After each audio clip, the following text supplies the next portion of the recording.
యమనియమాది యోగము యొక్క అష్టాంగ ఫలములు ఉరాయిచున్నాం. ప్రథమమున యమనియమముల యొక్క ఫలములు అహింస.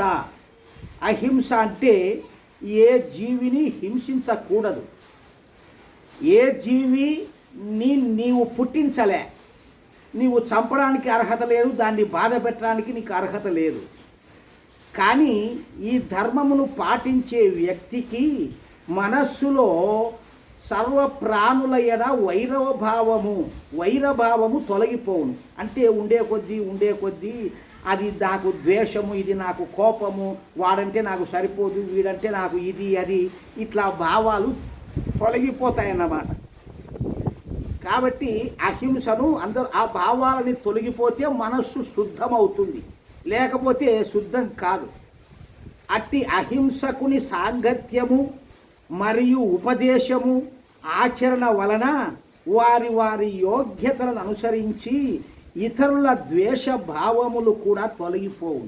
అంటే వారు ఎంత ప్రయత్నం చేస్తూ ఉంటారో ఆ ప్రయత్నం చేస్తూ ఇటువంటి వారిని ఆశ్రయించి తెలుసుకుంటుంటారో వాళ్ళకు కూడా ఆ విధంగా మేలు కలుగుతుందన్నమాట. ప్రయత్నం చేస్తే మనము శ్రద్ధ లేకుండా ఏదో పోతేమ్మా వస్తేమ్మా అంటే ఇది ఎందుకు?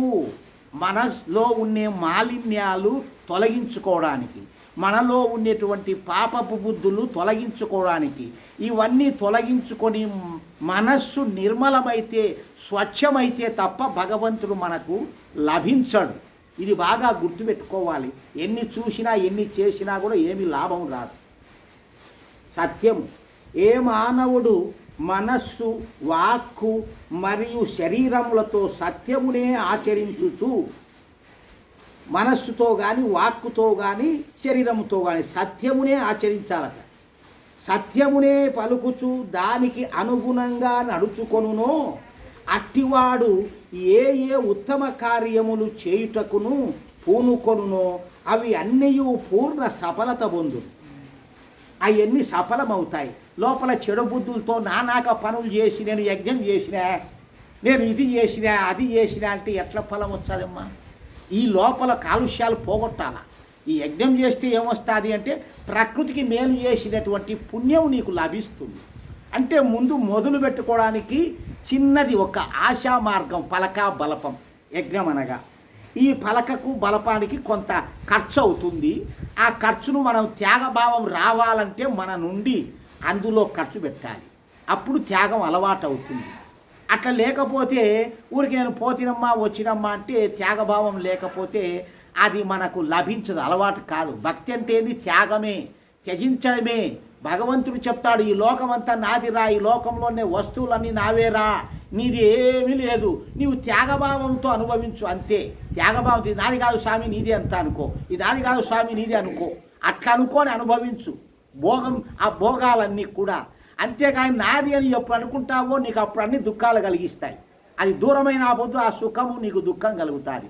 వ్యక్తులు కానీ మనస్సులు కానీ తర్వాత ధనధాన్యాలు కానీ దానిల మీద నాదే అనే భ్రాంతి పెట్టుకుంటే అవి దూరమైనప్పుడు దుఃఖాలు కలుగుతాయి. దుఃఖాలు రావాలంటే స్వార్థము నాది అనేది ఉండవద్దు అంటాడు దేవుడు. అస్థేయము.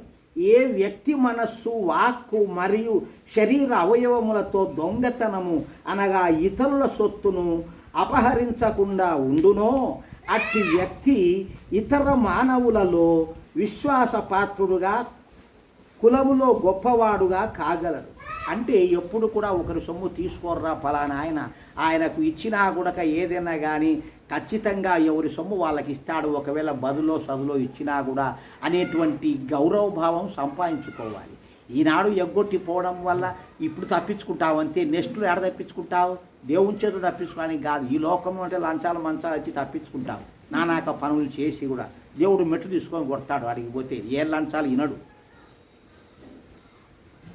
అట్టి వ్యక్తి ఆధ్యాత్మిక భౌతిక ఉత్తమ గుణములతో ఉత్తమ పదార్థములను పొందును. ఈ రకంగా పొందుచు ఉత్తమ శ్రేణి మానవునిగా భాషిల్లును, అంటే గొప్పవానిగా ఉత్తముడుగా పేరు పొందుతాడు అని ఈ యొక్క అస్థేయాన్ని మనం పాటిస్తే. అస్థేయము అంటే దొంగతనము, ఇతరుల వద్ద అపహరించకుండా ఉండేవాడు. స్థేయము అంటే దొంగతనం. అది బ్రహ్మచర్యం మనస్సు, వాక్కు మరియు కర్మేంద్రియములు వశపరచుకొనుచు బ్రహ్మచర్యమును పాటించు వ్యక్తికి శారీరక బౌద్ధిక బలము ప్రాప్తించును. ఇందులో ఎన్నో అర్థాలు ఉన్నాయమ్మా. ఇవన్నీ వివరించి చెప్పాలంటే చాలా కథగా ఉంటుంది. మన మనసు ఎప్పుడూ న్యాయబద్ధమైనటువంటి మార్గంలోనే నడవాలి, ధర్మ మార్గములోనే ఉండాలి. మన వాక్కు కూడా ధర్మ మార్గం అందే జీవించాలి. మన మనుషులు, మన సంతానము, మన భార్య, మన పిల్లలు, మన కుటుంబము ఈ వరకు మాత్రమే నీవు అనుభవించుకోవాలి ధర్మబద్ధంగా. ఏది ఏమైతే కూడా ఒక ఇంట్లో దంపతులు కూడా ఒకరి ఇష్టం లేనిది ఒకరి ఇష్టంతో చేయకూడదు ఒక పనులు ఏవైనా కూడా.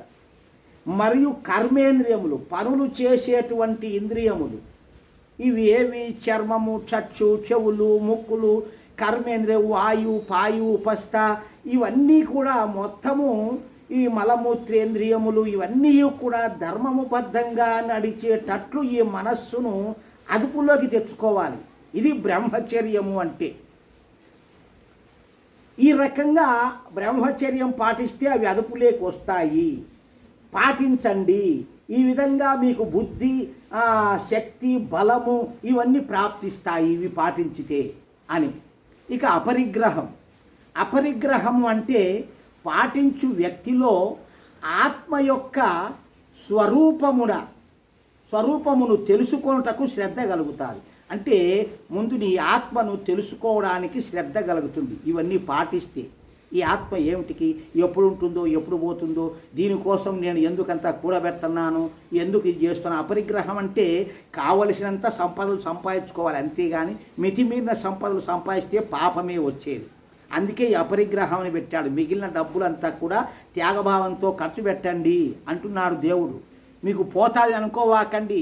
మంచి పనులు చేస్తే మంచిగా మీకు జరుగుతుంది. లక్షణంగా లెక్క ప్రకారం నేను సంపదలు ఇస్తాను అంటాడు. ఎక్కడి నుండి వచ్చాను, నేను ఎక్కడికి వెళుచున్నాను, నా కర్తవ్యం ఏమిటి, సామర్థ్యము ఏమిటి, ఇవన్నీ ఆలోచనలు పుడతాయంట. ఈ యొక్క అపరిగ్రహాన్ని పాటించడం వలన ఏదైనా పని చేస్తే కూడా ఆ ధనము పుచ్చుకోవడం కూడా ఆ పనికి తగ్గట్టు ఏదో మించినట్లు మించకోకుండా పుచ్చుకోవడం, బాపురంల మాదిరి అంతా ఇంత డబ్బులు దోచుకోవడం కాదు. అపరిగ్రహం అంటే ముఖ్యంగా మన ఇళ్లలో ఉండమైనటువంటి సంపదలు మితం లేకుండా ఉంటాయనుకోండి, ఏ దానికి ఖర్చు పెట్టరు, పిసినారులుగా ఉంటారు. ఇస్తే పోతుంది. దేవుడు ఏమంటాడు, నువ్వు ఏం తీసుకొని వచ్చినావురా పుట్టినా పొద్దు, కానీ వీడికి ఆ తెలివి రాదు. నేను సంపాదించిన అంటాను. నేను సంపాదించా అంటే ఏం చేసి సంపాదించినావు?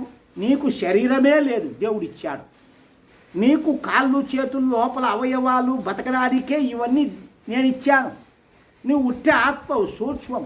నీ చేత ఏమి ఒక పుల్ల కూడా కదిలించలేవు నా శరీరం లేకపోతే, నేను ఇవ్వకపోతే అంటున్నాడు దేవుడు. అందుకని ఆ శరీరంతో సామర్థ్యంతో సంపాదించిన వాడి లోకానికి ఉపయోగపెట్టండి, అదే మీకు పూజ అంటున్నాడు. కాబట్టి అపరిగ్రహం పాటించిన వారికి ఈ రకంగా నేను ఎవరు, నా సామర్థ్యం ఏమిటి, నా కర్తవ్యం, నేను ఏం చెయ్యాలి అనేటువంటి ప్రశ్నలు అతనిలో ఉదయిస్తే అప్పుడు చేస్తాడు అతనిలో మంచి పనులు అని. తరువాత శౌచం, బాహ్య శుద్ధి కొరకు శరీరమును అనేక సార్లు శుద్ధపరచినా కూడా, అంటే బాహ్య శుద్ధి అంటే పైన శుద్ధపరిచినా కూడా సాధకునికి తన శరీరమును అపరిశుభ్రముగా తోచును. ఏముంది, ఎంత కడిగినా కూడా లోపల బయట అన్ని మూత్రేంద్రియాలు, రక్తము, అశుద్ధము, మాంసములు ఇవే కదా శుద్ధమైనది. ఏముంది, ఈ శరీరము ఒట్టి తోలుతిత్తి అనేటువంటి మార్గములో వాని మనస్సు తయారవుతుందన్నమాట. అతనికి తన శరీరముపై అయిష్టత కలిగి ఇతరులతో కలిసిమెలిసి ఉండటం కూడా వెనుకంజ వేయును. అంటే అందరితో తిరగాలి, చూడాలి, పోవాలి, తిరగాలి అని వాళ్ళు బాగుండారు, వీళ్ళు బాగుండారు, ఇది బాగుంది, అది బాగుంది, నాకు ఇది లేదు, అది లేదు, నేను బాగలేను, ఇట్లాంటివన్నీ పుట్టవన్నమాట. ఎందుకంటే వాళ్ళకి సత్యం తెలిసిపోయింది.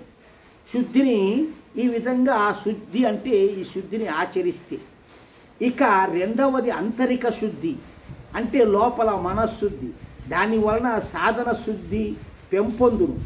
సాధనం తయారు చేయడానికి అంటే సాధకుడుగా తయారవుతారన్నమాట. ఇది చేయాలి, ధ్యానము, ఇది యోగా చేయాలి, ఆసనం వేయాలి, ఈ యొక్క మంత్రోచ్చారణ చదవాలి, స్వాధ్యాయం చెయ్యాలి, ఇట్లాంటివన్నీ కూడా. ఈ ఏకాగ్రత మనస్సునందు అవి చేస్తూ ఉంటే మనస్సునందు ఏకాగ్రత ప్రసన్నతలు కలుగును. ఇంద్రియములను వశపరచుకొనును. అవన్నీ చేస్తూ ఉంటే మన మాట వింటాయంట శరీరము, ఈ యొక్క ఇంద్రియాలన్నీ.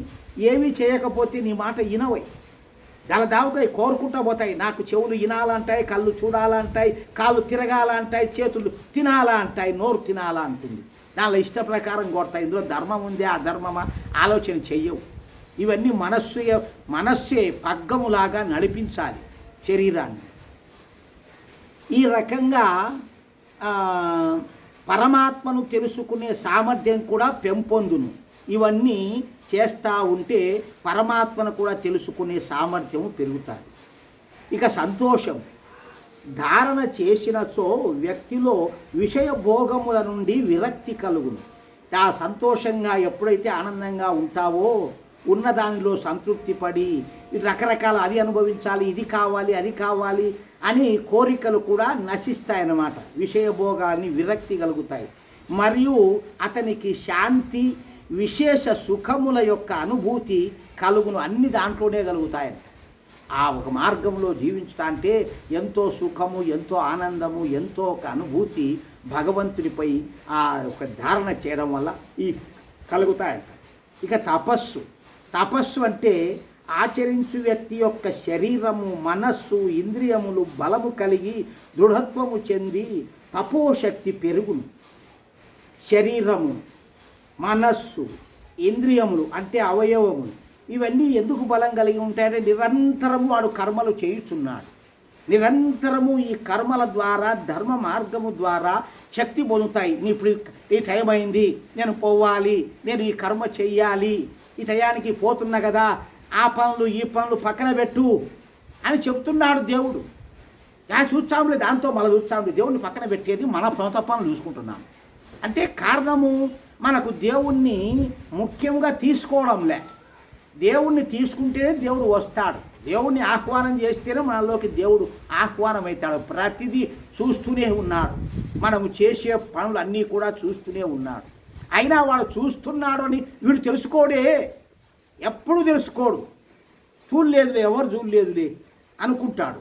కానీ దానివల్ల తపోశక్తి పెరుగును. తపన వలన మనలో ఒక బలము, మనస్సు, శరీరము ఇవన్నీ కూడా శక్తి పెరుగుతాయి. ఇక స్వాధ్యాయం అంటే నిరంతరము సద్గ్రంథాలు చదవడం. మంచి గ్రంథాలన్నీ ఇటువంటికి సంబంధించి వేదానికి సంబంధించిన మార్గాలన్నీ చదవాలి. చదివితే జ్ఞానం లభిస్తుంది. చదవకపోతే జ్ఞానం రాదు. చెబితే విన్నవాడు ఏవో కొన్ని వింటాడు, కొన్ని తెలుసుకుంటాడు, వదిలేస్తాడు, మర్చిపోతాడు. పుస్తకాలు ఉండాలి ప్రతి ఒక్కరింట్లో కూడా. ఈ పుస్తకాలన్నీ ఉండి చదువుకుంటా ఉంటేనే వాడికి లభిస్తుంది జ్ఞానం. ఆధ్యాత్మిక మార్గమునందు శ్రద్ధ, రుచి పెరుగును ఈ స్వాధ్యాయం చేస్తూ ఉంటే. మరియు అతడు ఈశ్వరుని గుణ, కర్మ, స్వభావములను బాగుగా తెలుసుకొని ఈశ్వరుని ఆనందం పొందుటకు సమర్థుడను. ఇన్ని మార్గాలు వస్తాయి. నేను ఎత్తుకుంటే మా చూడి అందరికీ కూడా నేను చెప్పేది ఇదే, చదవండో అని మొదటి నుంచి చెప్తున్నా. కానీ ఎవరు చదవరు. ప్రతి గ్రంథము నా దగ్గర ఉన్నాయి. ఎన్ని పుస్తకాలు ఉన్నాయో, ఎన్ని చదివానో, ఎన్ని లేకపోతే నేను ఈ విధంగా ఉపన్యాసాలు చెబుతున్నాను అంటే ఎవ్వరూ చెప్పలేరు. విద్య లోపల పెడితేనే, అది పెట్టాలంటే ఈ స్వాధ్యాయం చెయ్యాలి. గొప్ప గొప్ప వాళ్ళంటే అలా చేస్తేనే. ఊరికి నాకు బుక్ కొనుక్కుంటే నాకు అబ్బాయిలో చదువుకోను అని పక్కన పడేస్తే ఏం రాదు. ఏ బుక్కులు కొన్నా దేవుని మూల పెట్టి పూజ చేస్తే, అత్యంతలు వేసి కుంకాలు బొట్టు పెట్టా కూడా ఏం రాదు. ప్రతి ఒక్కటి చదవాలి. ఏముంది, దేవుడు ఏం చెప్పినాడు, వేదం ఏం చెప్పింది, ఇట్లా ప్రతివారు తెలుసుకోవాలి. తెలుసుకోవాలంటే ప్రతి గ్రంథము చదవాలి.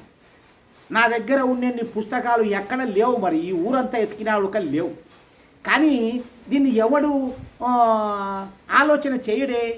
ఆయన మాదిరి మనం తయారు కావాలని ఒక్కడన్నా చేయడే. నేను అదే మొత్తుకుడే, నేను పోయినాక ఏం చేస్తారు, లెక్కించి పిలుచుకొచ్చుకోవాలని. ఉపన్యాసకులు కావాలంటే లెక్కించి పిలుచుకొచ్చుకోవాలి. 1000 రూపాయలు ఇప్పుడే ఆయప్ప 1000 రూపాయలు ఇస్తేనే వచ్చేది ఆ పులిదల ఆయప్ప. ఇటువంటి పని జరుగుతుంది. కానీ ఒకరికి కూడా శ్రద్ధ కలగలే, ఏదో పోతున్నాం వస్తున్నాం అంతే, శ్రద్ధ కలగలే.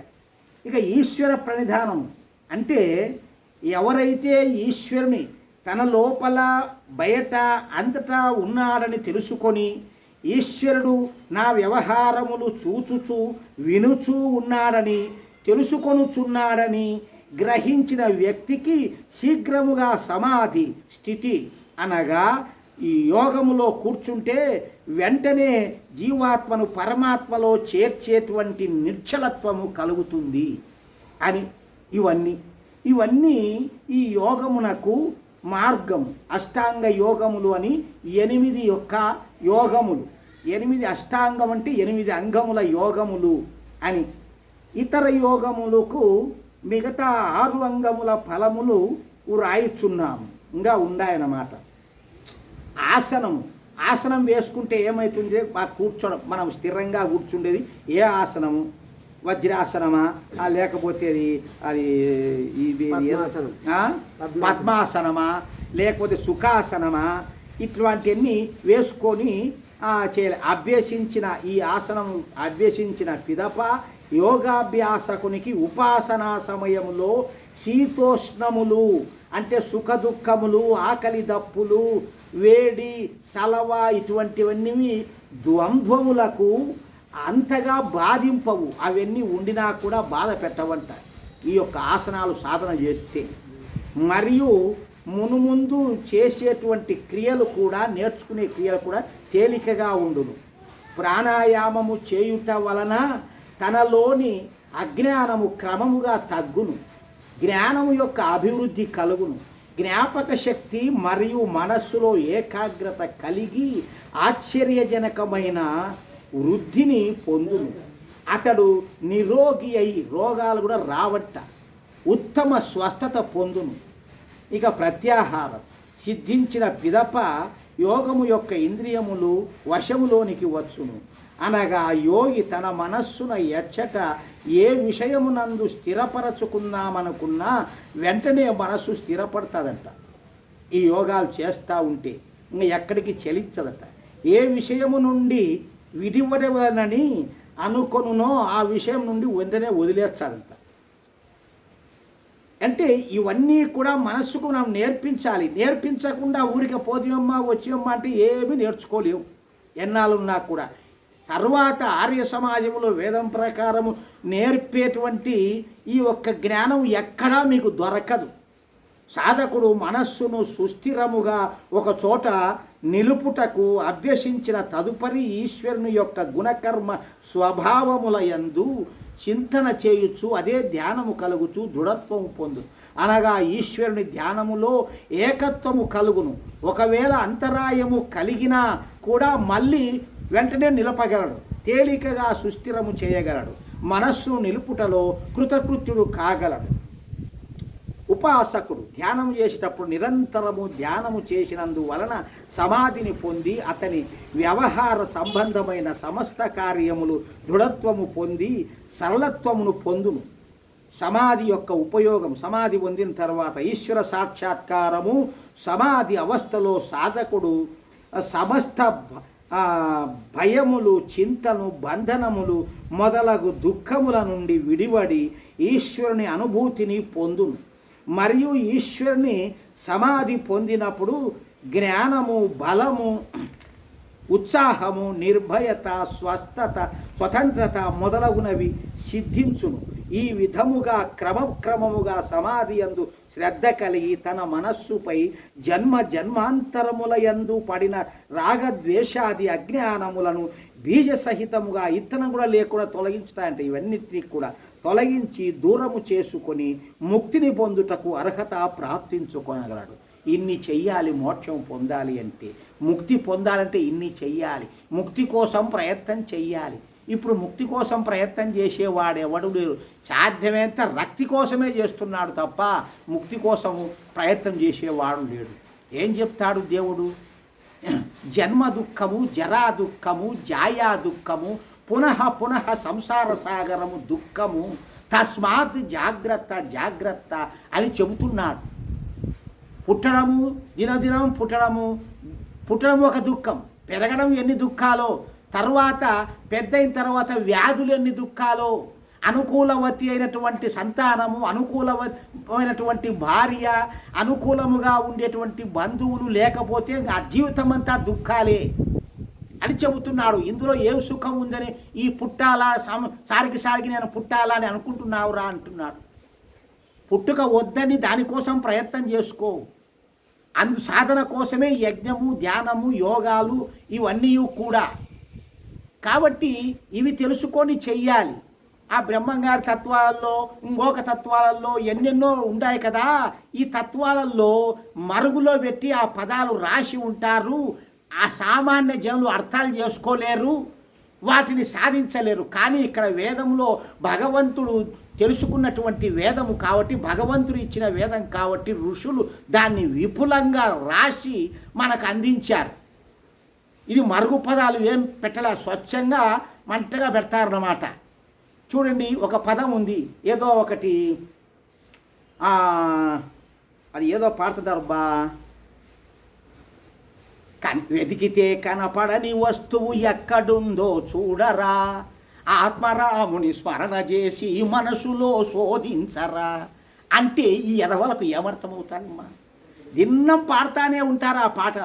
మనస్సులో శోధించాలి, ఎవరికైనా అనుమానం కలుగుతుందా? అర్థం కాదు. ఆత్మరాముడు అంటే ఎవడో తెలియదు, చచ్చే కదూ.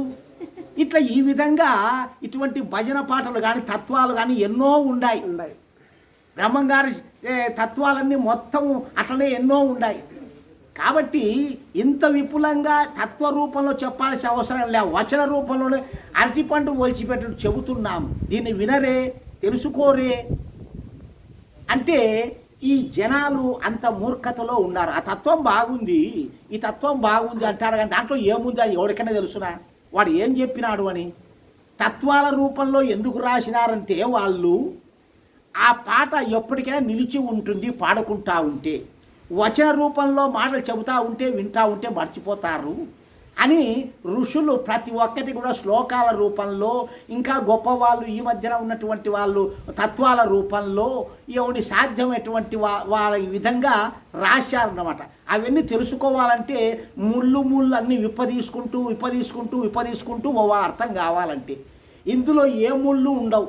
వేద మార్గంలో పూర్తిగా అన్నీ కూడా సరళముగా అరటిపండు ఒలిచి నోట్లో పెట్టినట్టు ఉంటాయి. ప్రతి ఒక్క పదానికి కూడా, ప్రతి ఒక్క సమాధానాలు కూడా. కాబట్టి తెలుసుకొని ఆచరించగలిగిన నాడు మనం అందరము ధన్యులమవుతాము. అంతకు మించి ఎంత మొత్తుకున్నా కూడా ఇక ఏమి రావండి. చాలిస్తాం నాయనా. స్వస్తి. ఓం స్వస్తి.